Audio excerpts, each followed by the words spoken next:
തിരുവനന്തപുരം കാട്ടാക്കടയിൽ 10 വയസ്സുകാരിയെ തട്ടിക്കൊണ്ടുപോകാൻ ശ്രമിച്ചെന്ന പരാതി. മുത്തശ്ശിയോടൊപ്പം ഉറങ്ങിക്കിടന്ന കുട്ടിയെ ഇന്ന് പുലർച്ചെയാണ് അജ്ഞാതൻ തട്ടിക്കൊണ്ടുപോകാൻ ശ്രമിച്ചത്. കാട്ടാക്കട പോലീസ് സംഭവത്തിൽ അന്വേഷണം തുടങ്ങി.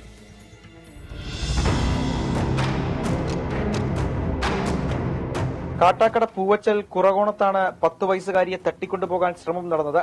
കുട്ടിയുടെ കരച്ചിൽ കേട്ട് മുത്തശ്ശി ഉണർന്നതോടെ അജ്ഞാതൻ ഓടി രക്ഷപ്പെട്ടു. കാക്കി ഷർട്ടും കറുത്ത പാന്റും ധരിച്ചെത്തിയ ആളാണ് തട്ടിക്കൊണ്ടുപോകാൻ ശ്രമിച്ചതെന്ന് കുട്ടിയുടെ പിതാവ്. ഒരു പയ്യൻ, അതായത് എൻ്റെ അത്ര പൊക്കവും എൻ്റെ അത്ര വണ്ണമുള്ള ഒരു ആള് കൊച്ചിനെ എടുത്തുകൊണ്ട് ഇറങ്ങുന്ന സമയത്താണ് ഞാനെന്നും പറഞ്ഞ അമ്മായി പുറത്തിറങ്ങുന്നത്. ഞാനെല്ലാന്നും കൊച്ചു പറഞ്ഞപ്പോഴത്തേക്കും കൊച്ചിൻ്റെ കൈ കയറി പിടിച്ചപ്പോഴാണ് ആൾ അവിടെ നിർത്തിയിട്ട് ഹാളിൽ നിർത്തിയിട്ട് ഇറങ്ങി ഓടി. ഞങ്ങൾ ഈ ബേളം കെട്ടിട്ട് ഞങ്ങളും പുറത്തിറങ്ങി ഓടിയപ്പോഴത്തേക്കും പട്ടി കിടന്ന് കുടിക്കും. പക്ഷെ ആളിനെ കാണാനില്ല. ആ സമയത്ത് ആളിനെ വ്യക്തമായിട്ട് കണ്ടു, പക്ഷെ മുഖം കണ്ടില്ല.